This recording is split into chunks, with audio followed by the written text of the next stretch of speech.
Hello everyone, it's Dewey, and I would like to show you a tutorial about a one-time platform that I use in my OnePath minigame.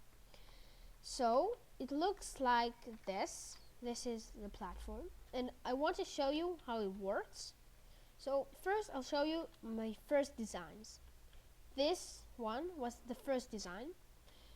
It has a slight problem that the sand doesn't fall, so I can't know when you left the platform. I'll demonstrate. Now if I'll stand here, redstone that you saw before is now, it doesn't exist. The piston destroyed it, and when I leave the platform the sand falls, but it stops right here, so I can't check if I left the platform. So I left this design. The next design that I thought of was this one. In this one, the problem was that the sand fell right after you stepped, because there was nothing to stop him. So if I step here, whoops, sand falls. It can still be used for free runs or parkour, but not for my game. So this was the eventual design. If you step here, piston pushes a block. Sorry, my mistake. If you stand here, basically nothing happens. The piston, it's like a butt switch. The piston, it's not on, but once you update a near block, it will be. So you'll stand here, the piston wanna be on, and then one tick later, it gets updated because of the redstone torch that deactivate this redstone, and then the piston pushes forward, and the sand still is in the right position because the piston doesn't let him fall. And when you leave the platform, piston, this is a regular piston of course, pulls back and the sand falls. Now the cobwebs here are to prevent you from jumping on the pistons like this, and you can cheat the game.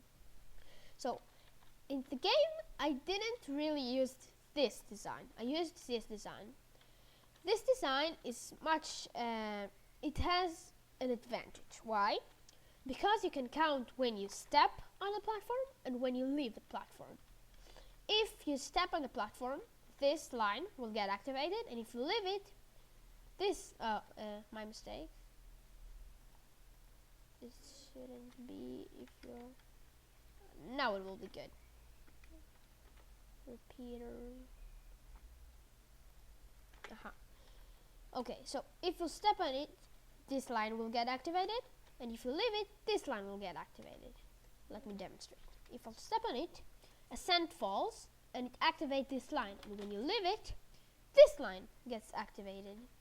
So you can do many things with it, like in the I wanted to do something with that, like platforms that come out of the walls, but eventually I didn't do it, but I still used this design.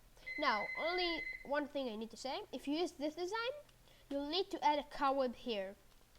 Otherwise, you'll do this, and now you can step here. But if you have a cobweb here, you can't.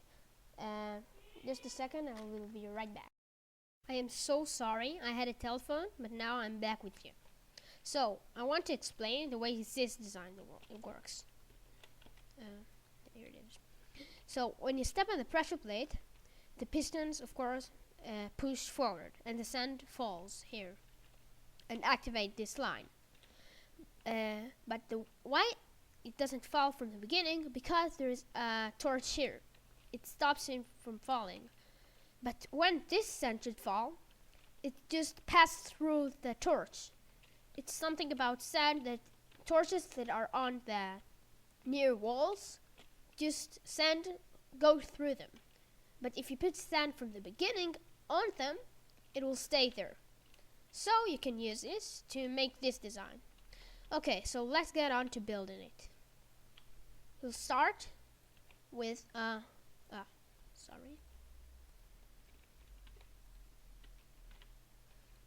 something like this. you'll destroy this block and put a regular piston here. Now put a block here, doesn't matter which block, and redstone here. Block here, sand here, and redstone torch here, and the pressure plate. Cobweb here, of course, but you don't have to do it really. It's just better to do it. Now you add the line. It could be as much as you want, as much as down as you want. But for the demonstration, I put it pretty close. This is the output here. And now you can see that when I stop the pressure plate and I leave it, you'll get a signal. Thank you for watching, and that's it.